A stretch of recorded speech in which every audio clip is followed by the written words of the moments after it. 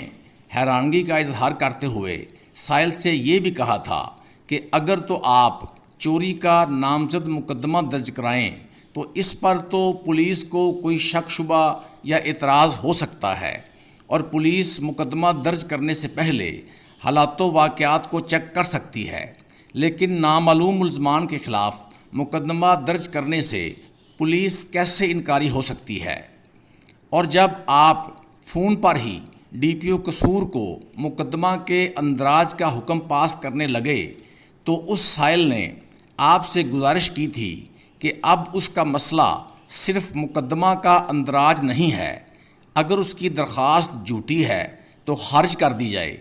اگر تھانہ صدر قصور پولیس اس کی درخواست پر مقدمہ درج نہیں کرنا چاہتی تو بالکل نہ کرے، لیکن اگر اس کی درخواست درست تھی، اس کا وقوع جائز تھا، تو پھر 5.5 ماہ تک اس کا مقدمہ درج کیوں نہ کیا گیا؟ اس سائل نے آپ سے مزید گزارش کی تھی کہ کیوں اتنا عرصہ اسے ذلیل و رسوا کیا گیا، کیوں اسے مجبور کیا گیا کہ وہ نامعلوم کی بجائے نامزد ملزمان کے خلاف مقدمہ درج کروائے۔ اس نے آپ سے یہ بھی گزارش کی تھی کہ اگر اس کی درخواست غلط ثابت ہو جائے تو پولیس کے اعلیٰ افسران کا وقت ضائع کرنے پر اس کے اپنے خلاف باقاعدہ مقدمہ درج کیا جائے، اور اگر پولیس نے جان بوجھ کر اس کا معمولی نوعیت کا ایک جائز اور غیر متنازع مقدمہ درج نہیں کیا تو پھر ذمہ داران کے خلاف سخت ایکشن لیا جائے، اور اس حوالے سے ایک تفصیلی انکوائری بھی کروائی جائے کہ کیوں چوری کے معمولی جرم کا ایک مقدمہ 5 ماہ تک درج نہ کیا گیا۔ اور آپ نے کمپلینٹ نمبر 3951839 کے اس سائل کے موقف سے اتفاق کرتے ہوئے ذمہ دار پولیس اہلکاران کے خلاف انکوائری کر کے کارروائی کرنے کا وعدہ بھی کیا تھا، لیکن پولیس تھانہ صدر قصور نے آپ کے حکم پر مقدمہ نمبر 121/23 بجرم 379 پہ درج تو کر لیا، لیکن سائل کی کمپلینٹ پر نہ تو انکوائری شروع کی گئی، نہ کسی کے خلاف کوئی کارروائی ہوئی جس کا آپ نے وعدہ فرمایا تھا۔ حالانکہ سائل کا مقصد صرف مقدمہ کا اندراج نہیں تھا، بلکہ تفصیلی انکوائری کروانا تھا کہ پولیس تھانہ صدر قصور 5 ماہ تک اس کے ساتھ کیا ناروا سلوک کرتی رہی، اور پھر دوران انکوائری یہ بھی سامنے آتا کہ ایک عام شہری سے تھانوں میں حقیقی معنوں میں کیا بدسلوکی کی جاتی ہے، رشوت اور سفارش کے بغیر ایک معمولی نوعیت کا جائز مقدمہ درج کروانے کے لیے اس کو کیا کیا پاپڑ بیلنے پڑتے ہیں، اس کو تھانے کے کتنے چکر لگوائے جاتے ہیں، پولیس اس کو کس طرح ذلیل و رسوا کرتی ہے، اس کو کس طرح مجبور کیا جاتا ہے کہ وہ تھک ہار کر اپنا جائز مقدمہ درج کروانے سے باز آ جائے،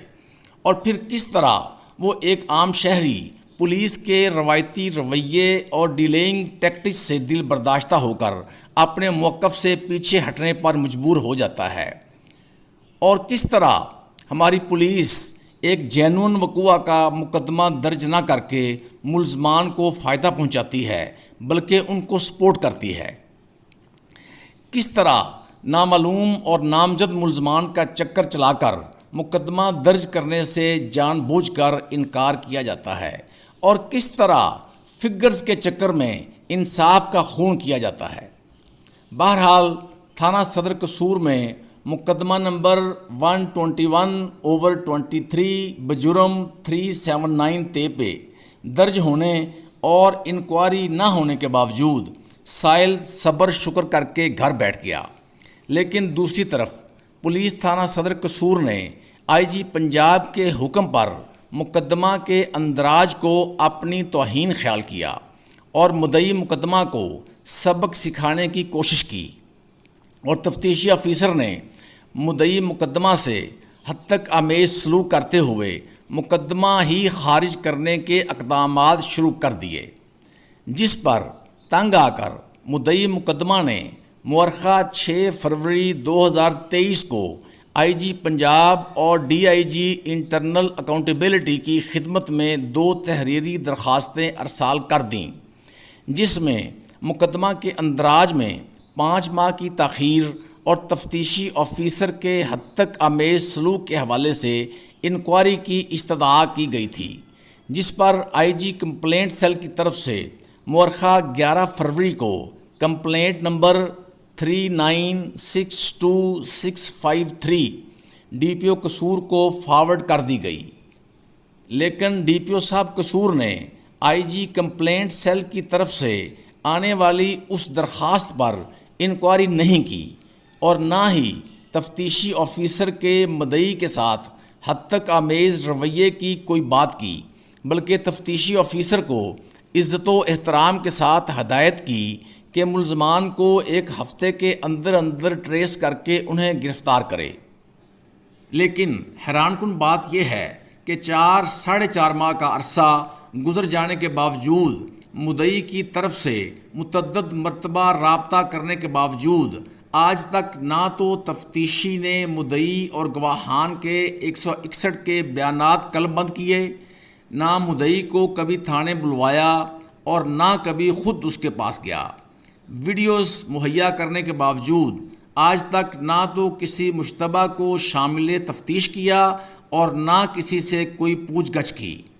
یعنی مدعی مقدمہ کو آج تک پتہ ہی نہیں کہ اس کے مقدمہ کی کیا پروگرس ہے، کیا سٹیٹس ہے، کوئی ملزم گرفتار ہوا یا نہیں، اور کیا اس کا مقدمہ چالان کیا گیا، خارج کر دیا گیا یا پھر عدم پردہ کر دیا گیا۔ اس بارے میں تفتیشی آفیسر کی جانب سے مدعی کو مکمل اندھیرے میں رکھا گیا ہے، اور جو درخواست D I G internal accountability صاحب کو دی گئی تھی اس پر انکوائری شروع ہوئی، لیکن اس کے بارے میں بھی مدعی کو کچھ نہیں بتایا گیا کہ اس انکوائری کا کیا بنا۔ مدعی بیچارہ پوچھتا پھرتا ہے کہ کوئی اس کو بتا ہی دے کہ اس کی انکوائری کا کیا سٹیٹس ہے۔ اور ویسے آئی جی صاحب، پولیس سسٹم کی یہ کیا سائنس ہے کہ مدعی یا درخواست دہندہ سے ہی پروسیڈنگز چھپائی جاتی ہیں؟ مدعی یا درخواست دہندہ کو کیسے معلوم ہو سکے گا کہ اس کے مقدمے یا انکوائری کا کیا سٹیٹس ہے؟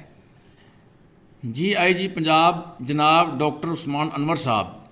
آپ نے اپنی چند ماہ کی تعیناتی کے دوران پولیس فورس کی بہتری، پولیس شہداء کی فیملیز کی ویلفیئر، پولیس افسران اور اہلکاران کی پروموشنز سمیت جو انقلابی اقدامات کیے ہیں ان کو محکمہ پولیس کی تاریخ میں ہمیشہ یاد رکھا جائے گا، بلکہ انہیں سنہری حروف سے لکھا جائے گا۔ اس حوالے سے آپ کی تمام تر خدمات قابل تعریف اور لائق تحسین ہیں۔ بہترین کارکردگی کا مظاہرہ کرنے والے جوانوں اور غازیوں کو آپ انعامات سے نوازتے ہیں، آپ ان سے گھل مل جاتے ہیں، ان سے گپ شپ لگاتے ہیں، ان کو گلے سے لگاتے ہیں، ان کا ماتھا چومتے ہیں، ان کو جپھی ڈالتے ہیں، ان کی حوصلہ افزائی کرتے ہیں، ان کی تعریف کرتے ہیں، ان کا مورال بلند کرتے ہیں۔ لیکن آئی جی پنجاب صاحب، یہاں پر میں نہایت ادب و احترام سے آپ سے ایک سوال پوچھنا چاہتا ہوں کہ آپ صرف پولیس فورس کے آئی جی ہیں یا پنجاب بھر کی عوام الناس کے بھی آئی جی ہیں؟ جب آپ کی یہی پولیس فورس جن شہریوں کے جائز مسائل رشوت اور سفارش کے بغیر حل نہیں کرتی، بلکہ ان کو ذلیل و خوار کرتی ہے، ان کی عزت نفس مجروح کرتی ہے، ان کی داد رسی نہیں کرتی، ان سے بدسلوکی کرتی ہے، ان شہریوں کے آنسو کون پونچھے گا؟ ان شہریوں کی داد رسی کون کرے گا؟ ان کی دلجوئی کون کرے گا؟ ان کو گلے سے کون لگائے گا؟ کون ان کا ماتھا چومے گا؟ ان کا مورال بلند کون کرے گا؟ میں نے پولیس تھانہ صدر قصور میں درج ایف آئی آر نمبر 121/23 بجرم 379 تیپے کے حوالے سے جو معمولی نوعیت کا مسئلہ پیش کیا ہے، وہ اتنا بڑا ایشو نہیں ہے، لیکن اس مسئلے کی اہمیت یہ ہے کہ یہ ایشو آپ اور ڈی پی او قصور کے نوٹس میں آ چکا ہے۔ لیکن کتنی تکلیف دہ بات ہے، کتنے افسوس کا مقام ہے کہ ایک چھوٹا سا جائز ترین مسئلہ جو آئی جی پنجاب کے نوٹس میں آئے اور ان کے نوٹس میں آنے کے باوجود بھی حل نہ ہو۔ لیکن ذرا غور فرمائیں کہ ان سینکڑوں ہزاروں ایشوز کا کیا بنتا ہوگا جو آپ کے نوٹس میں ہی نہیں آتے، اور جن 2 ایس ایچ او صاحبان نے جان بوجھ کر معمولی جرم کی یہ ایف آئی آر 5 ماہ تک درج نہ کی، ان کا احتساب کون کرے گا، جن کی وجہ سے ایک عام اور شریف شہری 5 ماہ تک دھکے کھاتا رہا؟ ان کو سزا جزا کہاں سے اور کیسے ملے گی؟ اور جس تفتیشی آفیسر نے 4 ماہ سے زائد عرصہ گزر جانے کے باوجود جان بوجھ کر اس مقدمہ کی تفتیش کو آگے نہیں بڑھایا، اس کی جواب طلبی کون کرے گا؟ اس کے خلاف ایکشن کون لے گا؟ اور کیا ذمہ داران کے خلاف کوئی ایکشن ہو بھی سکے گا یا نہیں؟ کہیں یہ واقعی سچ تو نہیں ہے کہ ایس ایچ اوز اور تفتیشی افسران اپنے ڈی پی اوز اور آئی جی صاحبان سے زیادہ بااختیار اور تگڑے ہوتے ہیں؟ بہرحال آئی جی پنجاب جناب ڈاکٹر عثمان انور صاحب، اس شعر کے ساتھ اجازت چاہوں گا کہ جس دور میں لٹ جائے فقیروں کی کمائی، جس دور میں لٹ جائے فقیروں کی کمائی، اس دور کے سلطان سے کوئی بھول ہوئی ہے۔ اللہ حافظ۔